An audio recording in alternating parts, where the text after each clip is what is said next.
Hmm. The UN and the COP is just a coordinating body. They are trying to bring the nations of the world together. These corporations don't care much. They care about their profits. They care Hmm. about the return on their shareholders.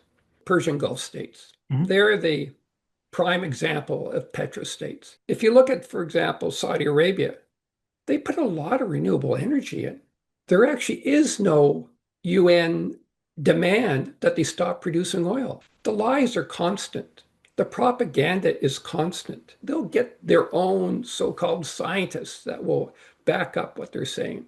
They hire the top PR companies in the world. It's a horrible thing for me to say. It's probably the best investment they ever made in their lives. Donald Trump has brought his political climate denial into the White House.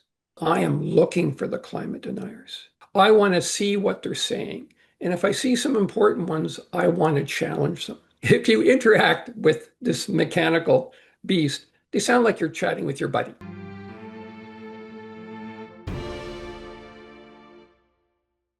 Hello, everybody. Welcome to another episode of Science Talk. I'm your host, Dr. Muhammad Itafaq. In this episode, I'm very grateful for his time and expertise on climate politics and climate denial. Dr. Gerald Kutney is a commentator on the news media and social media. You may follow him on X. He's very active on that platform.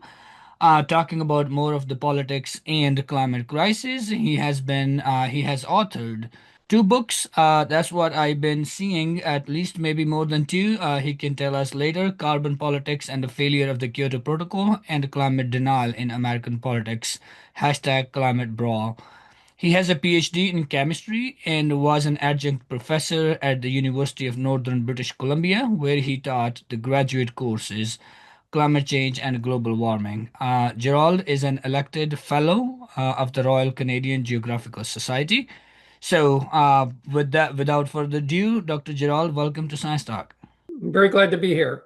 First question, as we just got out of Climate Summit, what do you think of COP30? Well, it's sort of like COP29, which was sort of like COP28, which was sort of like COP27.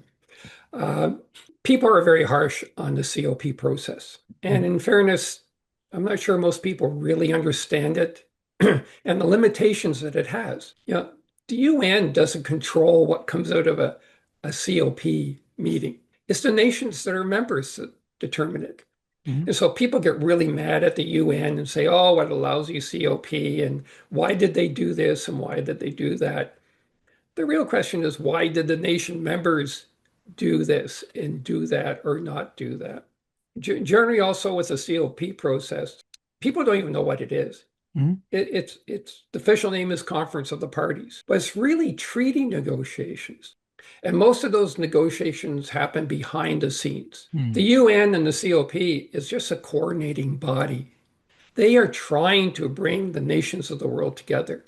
You got almost 200 nations. You can imagine the challenge that is to get 200 people almost to agree to anything. Yeah. The one drawback of the UN process, and it's because it's part of their policy, Mhm. things are done by consensus. And that sounds good when you first say it, but what it means is the lowest common denominator wins. So the ones that are most against what they're trying to do usually end up getting what the final statements are. So, in summary, that's the problem of the COP process. The thing is, I don't know of another body that's better suited for this. So, we always make steps forward. Without the COP, we'd be nowhere near where we are now. The practical problem is you're very well aware is that we're so far behind where we need to be. Yes. But it was not a consensus based from the beginning. It was as a two-third majority from the beginning and then they changed, right? It really was consensus based in the sense, what do I mean by consensus Hmm. based? My understanding for the UN process is not that everyone agrees, Hmm. it's that no one officially disagrees. And there's a big difference between the two of them. So you will have parties that will not agree with the rules, Hmm. but to still, they're hoping to encourage progress in going forward. They won't disagree, which is essentially almost like a veto. Yeah, I think a lot of people have a very strong opinions. But another thing, maybe talking about COP is people normally criticize companies that fossil fuel companies are holding, the progress on climate change, and then they talk about countries separately. But those companies exist within those countries, like ExxonMobil, Shell, Aramco, all those big oil, gas, coal companies exist within countries, and they do not operate independently, and they do not operate from the space or anywhere else. They are operating within a boundary, and some countries have you know control over it. Not every company is like state owned, of course. It's like private companies, but there are many companies which are state owned companies. Do you think it's helpful or maybe it's hurtful that whenever we talk about the progress on climate change or negotiation during these COPs, we separate these companies from countries? Or should we be talking as a collective that there are nations and there are companies and both of them may be holding us back? Certainly, the lobbying, especially about the fossil fuel industry Mhm, and other corporations as well, are a major challenge. But they don't vote. It's only the member states. Now, some of these, especially the petrostates, like to have the lobbying of these global corporations. mhm, And in fairness, a lot of these corporations, they're not American, they're not German, or they're not French. They're global. Their head office may happen to be in a country, mhm, but these corporations don't care much necessarily about the nations they're officially in. They care about their profits. They care mhm. about the return on their shareholders. And in fairness to them, that's their business. Yes. So for anyone to expect like Exxon or Saudi Aramco or Total or any of the real big corporate fossil fuel companies to simply say, oh, yes, I'm going to shut down my business and I'll help you any way I can, we're sort of kidding ourselves. Mhm, The problem is we give them too much credit because they're just doing what they're supposed to be doing. mhm. They're taking care of their businesses. I do find it a little bit disturbing that so many lobbyists show up. I'm not sure about this one, but maybe part of the UN process that they do not try to exclude anyone. And again, that sounds good on paper, but then you run into problems like we're having with the large fossil fuel lobby in there. But again, we can make excuses for what they're doing. Yeah. But as I stated earlier, it's the nations that decide what they're going to do. And these The real, companies do lobby states. they do lobby states. And when there is no COP going on, Mhm. they're still lobbying states Yeah. as it happens. It's the so-called petrostates Mhm. that are in a very difficult position. Well, like they can go into renewable business. They can convert their business easily. They have money, they have a capital. Is it too difficult or is it not as profitable as maybe Jeff Goodell said or some other people say like maybe renewable energy is not as profitable as fossil fuel industry. Let's take the Persian Gulf states. Mhm. They're the prime example of petrostates. And also they have the least expensive oil reserves to tap into. It doesn't mean, if you look at, for example, Saudi Arabia, they put a lot of renewable energy in. And actually, they're doing a lot more than other states. The problem with Saudi Arabia is not that they don't support their national greenhouse gas targets. There actually is no UN demand that they stop producing oil. And how could they actually make that? So, Mhm. what those countries want to do is that, yes, they'll support renewable in their own countries, but they will object totally to not be able to sell that oil overseas. And when you look at what a country does, how does the UN count Mhm. the emissions of a country? It's only by the emissions that you produce in that country, not the source of the fuel. That is interesting. So these fossil fuel companies do not only lobby countries and nations to produce more, to expand oil and gas and coal production and sell, but they also put a lot of money into propaganda and misinformation and lies and advertisement, which like targeting a general population, giving the message that this is the only way. We achieved this because of this, and there is no other way, or maybe renewable energy is not gonna be, you're not going to able to watch your TV during the winter, or maybe you will not have, other things. So they like kind of use these scare tactics, and they are the one who also behind the climate denial stuff, right? Yeah, it's one thing that they're defending their rights Hmm. to sell oil and gas and coal or whatever it is. They have no excuse for lying to the public, as what you're describing. This is propaganda on a global scale that I don't think's ever been seen before in history. The lies are constant. The propaganda is constant. The greenwashing is constant. But nothing stops them. They started this program full-fledged, feed in first in the late 1980s. We're talking about decades later. It's just as strong now. And in the future, it will remain that way. It will. Unfortunately, it will until that last drop of oil, that last hunk of coal is taken out of the ground. So there is no hope like ending fossil fuel. I have a great hope for. Let me back up a little bit. Mm. I don't care about hope. Whether I hope or you hope or somebody else hopes, Yeah, hope doesn't solve the problem. it doesn't. Yeah.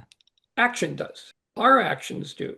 Now, we have to be careful when I say that. The fossil fuel industry would love if we accept it's a personal problem, that Mm. you and I have to really do our jobs the best to reduce our Mm. emissions. Don't talk to the oil companies, just focus on the individual. Mm. Well, that's garbagey too, for the reasons that you just gave. All these lies, all the propaganda, the conspiracy theories that they endlessly promote. And they'll get their own so-called scientists that will back up what they're saying. Yeah. But what we have to do is that what we can do is fight like hell to not have so-called political climate deniers elected to office. We're the ones that vote them in or don't vote them in most cases, and to do our best to reduce demand. They can't stop us from reducing demand. Mhm. So I'm a big fan of, sure, you can try to get fossil fuel companies to stop producing oil and gas. All you're going to do is end up any other progress that you might actually make. Yeah. But the focus is on demand. You can get a wave of action in that I think they can stop oil and gas from being produced. Then they have no choice. But there's another perspective to it is that like technology companies, right? So there was no demand to have ChatGPT or many other forms of AI. They created it, and then 800 million people are using it now. So the argument is that if there is no demand, there is no supply, but they create that demand too.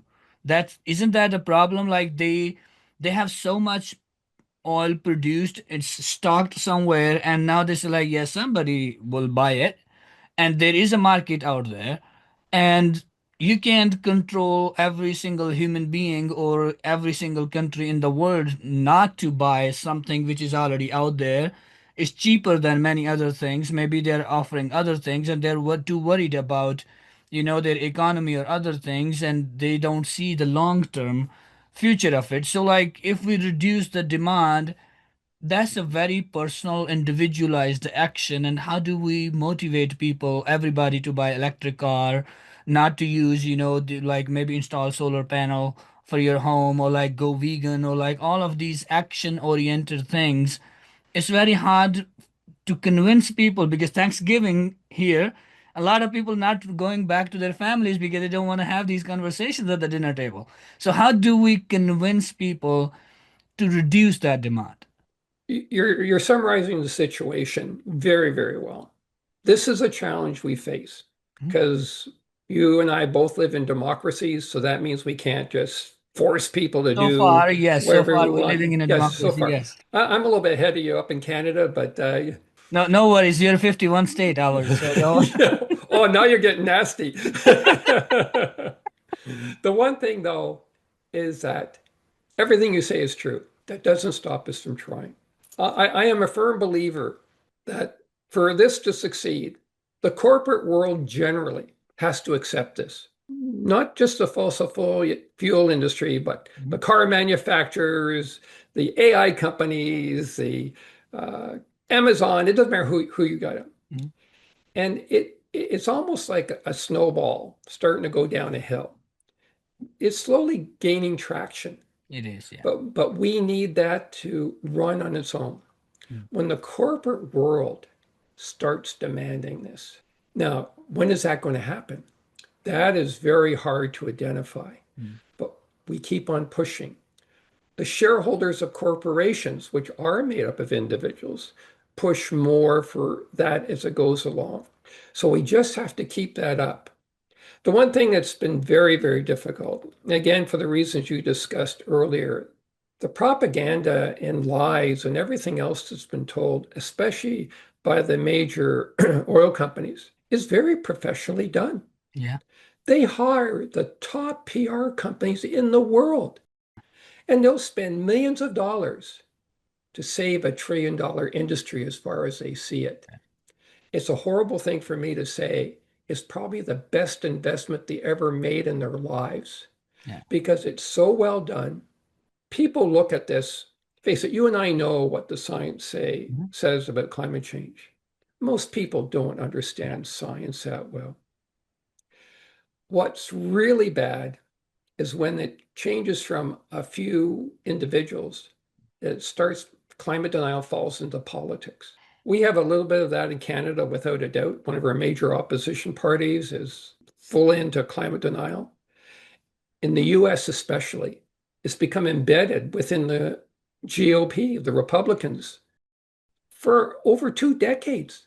That's hard to imagine. We're talking about science denial mhm, that one of two major political parties says is wrong. They have no evidence for it, yeah, but it's all over the place. Then comes along Donald Trump. You now have a president who, for the second time, has brought his political climate denial into the White House. I actually empathize with the average American saying, well, there must be some truth to this. The president of the United States mhm, is saying it's a hoax. yeah. Now, I fight that constantly, by the way. Yes, You I know, it know. doesn't make any On sense. X. Yes, I know you're constantly fighting back on X when even a lot of scientists and academicians and experts have moved on and left X as a platform because after the chainsaw guy took over. So I think for me, as you know, I came from a different country, studied, and I'm a professor at the university. The way we look at the U.S. politics is sometimes it does not make any common sense the way they do things here. Because when we are in Pakistan, we're told like, oh, this is institutions, they're very strong. There's a democracy, there's a process. People have their voice, like they can make the change, and all of these concepts and things, liberty and freedom of expression, and all that.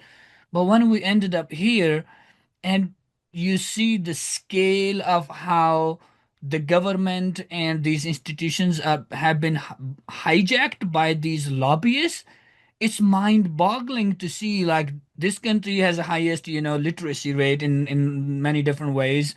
They elect politicians every four year, Congress, Senate, president, and everybody, and still they do not represent the general public. 89% people believe it's real, it's happening, it's here, we need to act. It doesn't move a needle from both parties. Interestingly enough, from both parties, isn't this? Is not like, oh, Democrats are better than Republicans a little bit, maybe. But I try to not criticize the current administration too much openly, because of the fear of retribution, and I'm open about it, and I have told people. But it is so much. It's hard to ignore. It's hard to keep up with. And you've been fighting on climate, denial on X.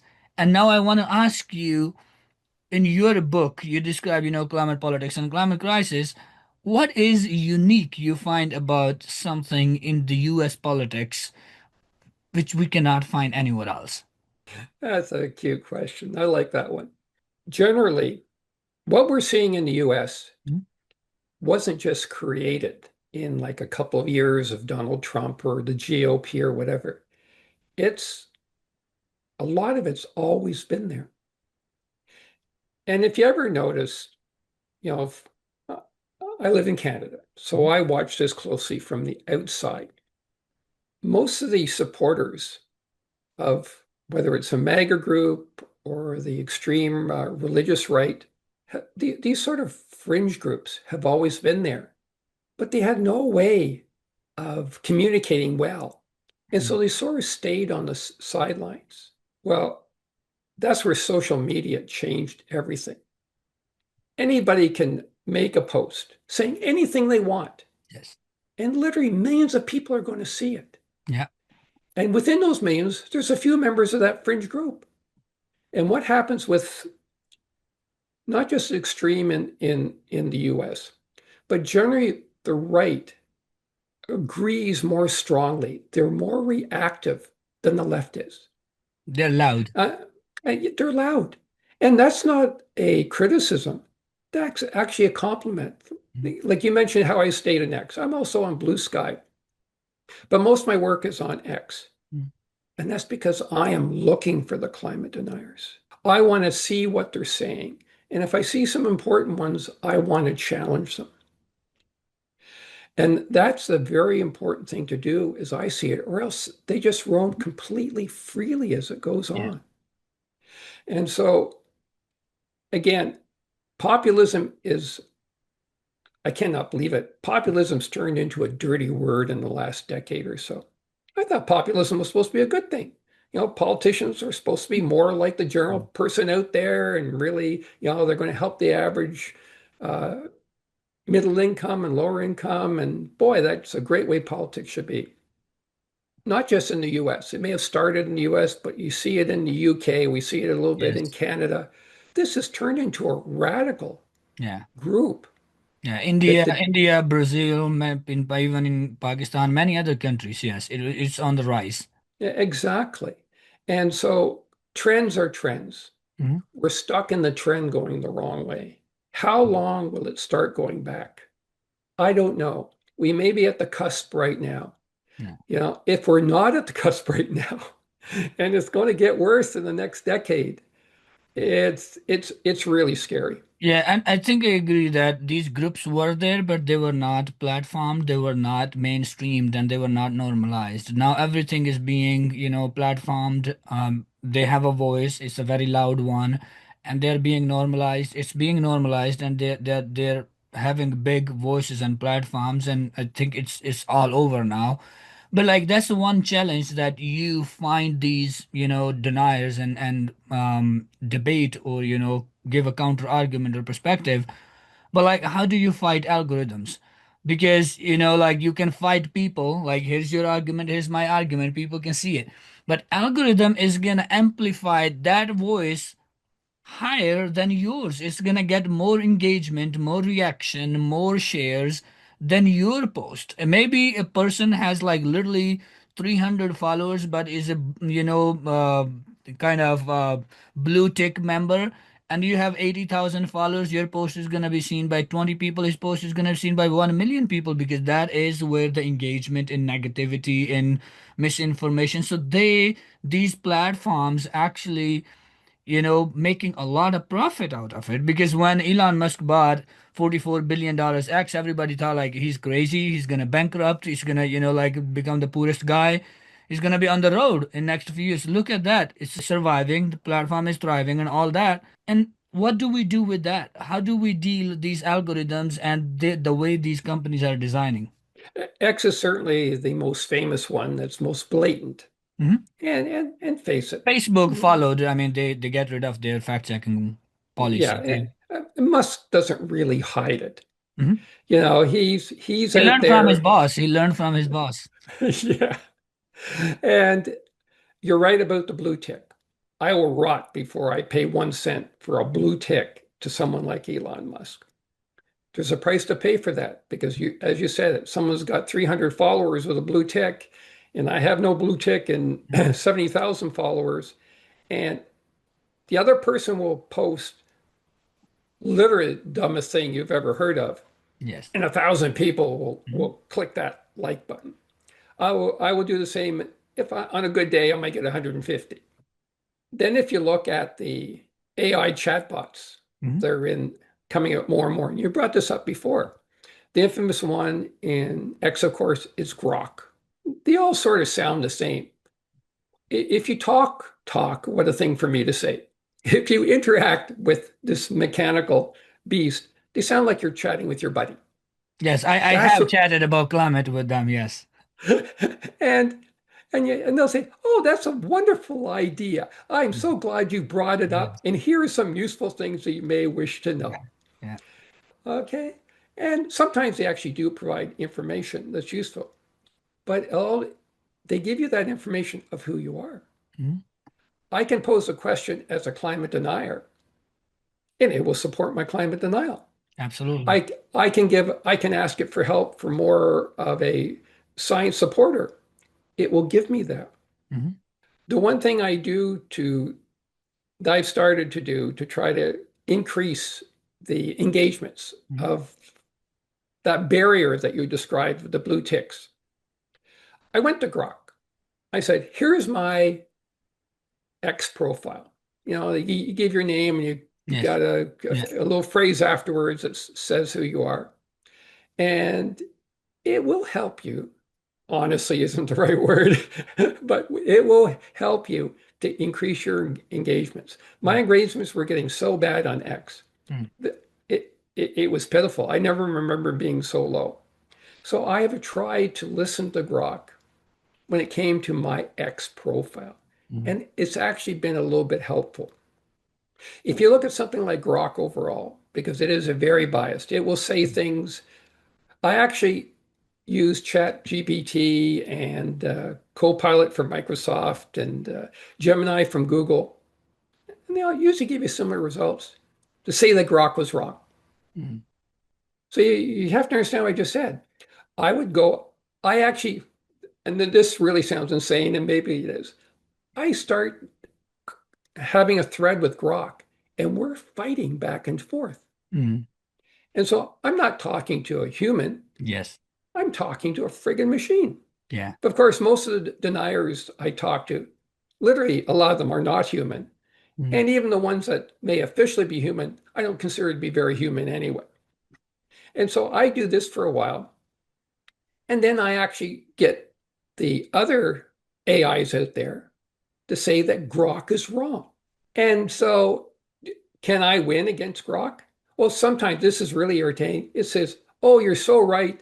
Grok will tell me this Mhm. after arguing with him for like maybe a full day. You're absolutely right. I should never have said that. But what happens is next time a denier comes up and says, aren't I, am I not right that the science of climate change is exaggerated? And Yes. Grok will say, yes, it is Yeah. exaggerated. Here's a, Or it will say that, oh, it depends what you look at. If you look at this data, you look at that data, it really depends on which perspective what you look at. yeah, and that's the new paradigm of social media we've run into. We've Mhm. just started to see this, by the way. Yeah, It's going to get a lot worse. And so it's going to make it a lot harder in some cases as well. absolutely. And do you But think like it's changing like how the denial was in the 80s and 90s and early 2000, how the denial is now is it has changed over the years? a lot of the standard things from your typical denial troll that's out there, and a lot of the trolls that follow me, they just repeat the same garbage over and Mm. over and over again. And some of it literally is so tired and so old, but they don't care. Yeah. The one thing I don't do, when I first started on Twitter, I used to show them science. So a denier used to say something that, it's the sun. So I would give them a link to some site that would be easy to look at, like NASA Climate, which is Mhm. a beautiful site. Yeah. And there was an article by Why It's Not the Sun. And I did this for a few years. I may have won that debate. I never won the war with them.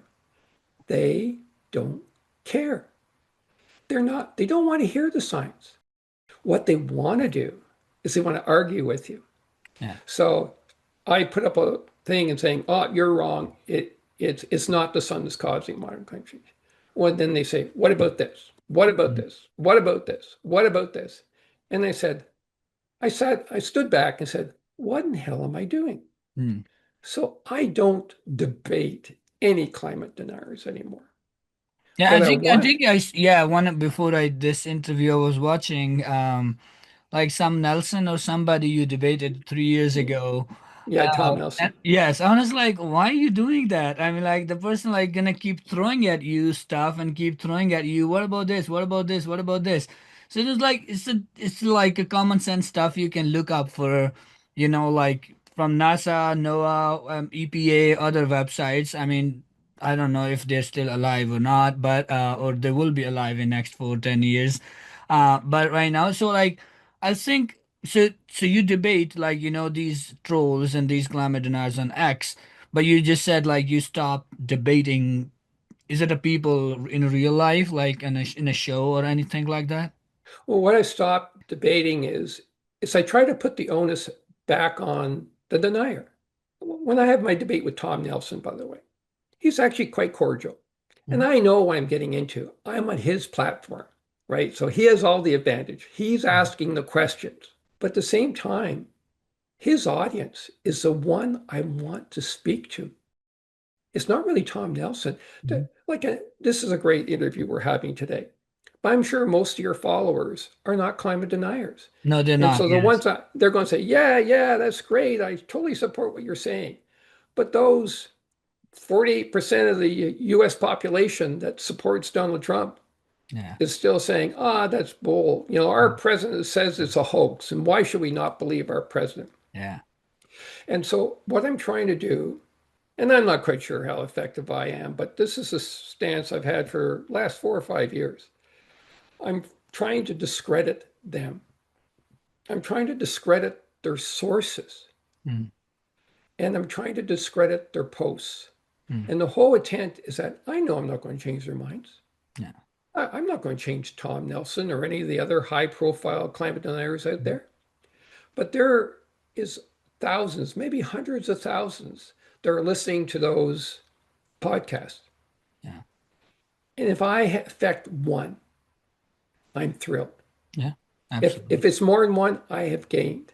And Yeah. the point is, there's no stats you get on these things. You can't have that. Mhm. But the point is, until I can't do it anymore, I'll do this forever if I have to. Yeah. Now, Absolutely. hopefully, I I mean, won't. yeah. That's why honestly I started. I have published like 60, 70 research papers on, climate change, health science. And that's like, you know what? I think it's time for me to like scale my impact and talk to real experts and have a genuine, open, good conversations about climate. So that's how there is no incentive. I'm not gonna get tenure based on these conversations. It's all against my writing books and articles and everything. And that's itself another debate, a problem that how academic institutions are designed to, like publish, like do research and keep it in your desktop and move on, like do not have real debate and impact on the society. And I think that's the real problem, and that itself needs to change in many different ways. But like if you could change one policy or one practical thing to weaken climate denial, what would it be? I believe the Canadian government tried to do this. Mhm. First of all, it's so hard to answer that question, to do something practical. The Canadian government had passed a greenwashing law. And the essence of that greenwashing law is that corporations, especially fossil fuel companies, were not allowed to blatantly lie. I won't go into the long story why that was withdrawn. But imagine that we live in a society that the government had to consider passing a law that major corporations could not lie, and the corporations took a hissy fit, like not just a little bit angry or a little bit pushback. It was a hissy fit. And not only the Canadian government, Donald Trump took a hissy fit Mm. and essentially said, if you go ahead with this, we're going to give you a $2 trillion tariff on everything you sell. Yeah. It's an eye roller. I grew up, and I think most people grew up saying, you're not supposed to lie. Mm. Even if you're corporations, Yeah. we know they've always bent the Mhm. truth a little bit and exaggerated. Now we're talking about blatant lying. And their energy associations do it for them as well. It's an intricate pattern that they have. And there's nothing to protect the consumer against that Yeah. for any lying, Yeah. especially when it comes to climate change. Yeah. And I think it was true about tobacco companies. It was true for many pharmaceutical companies. And like other than companies, we also have, common decency in society. We're not supposed to lie to other humans. And now we have elected officials who lie, and you cannot even count their lies. So like there are more lies than number of days in a year. So like it's just kind of thing being normalized, and that's a dangerous precedent, I think, for the society moving on, that these lies are normalized. It's like they're lying, like so what's wrong with us? We have to win, like these politicians care more about their election than anything else. That's the truth. And it doesn't have to be that way, but it is now that way.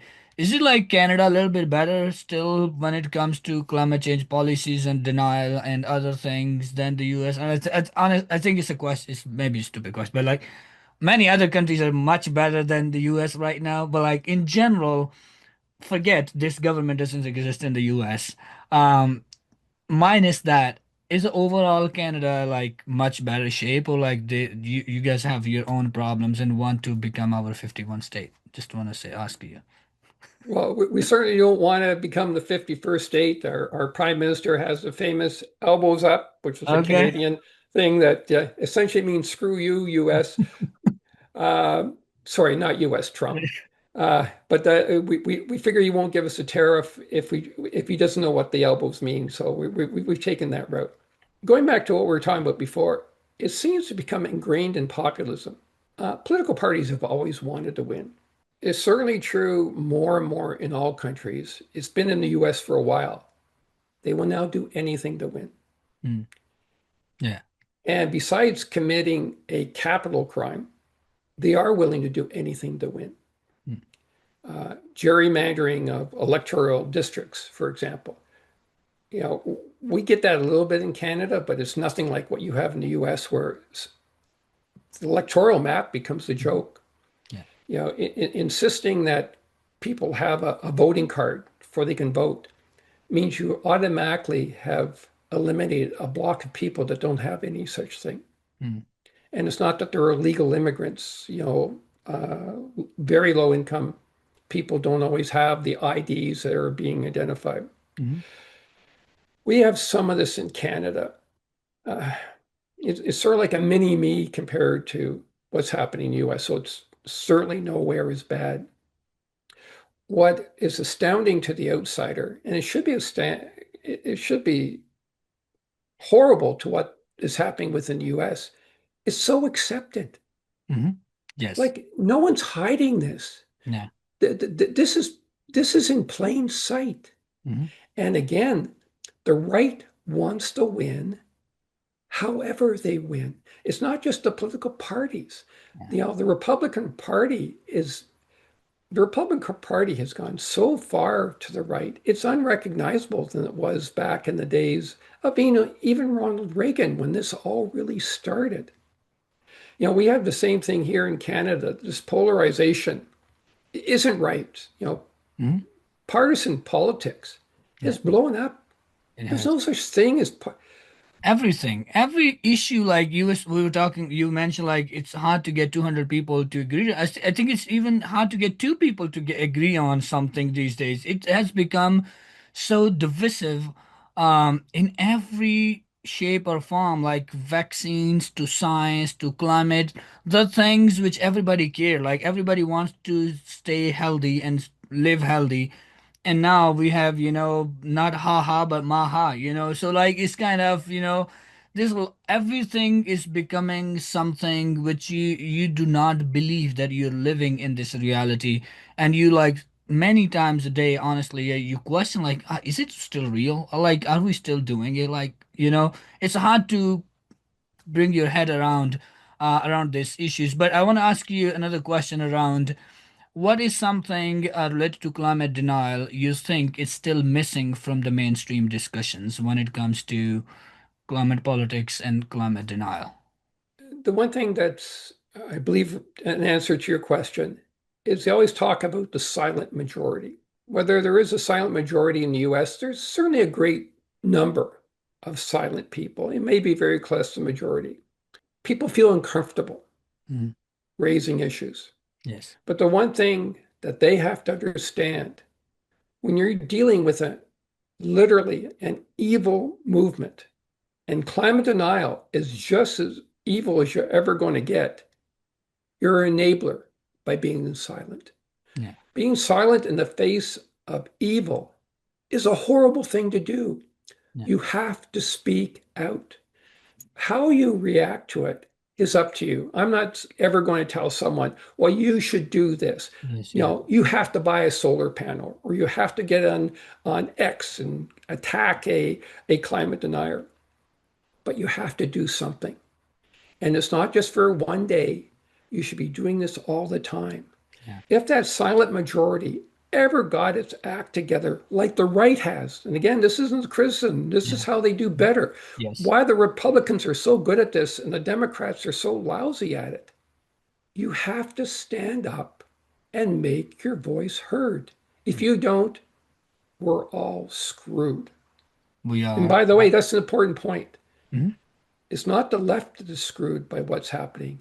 It's all Americans. Yeah. It's all It's people of the everybody. world that are being Yes. screwed by this movement. Absolutely. And some are being screwed earlier than others.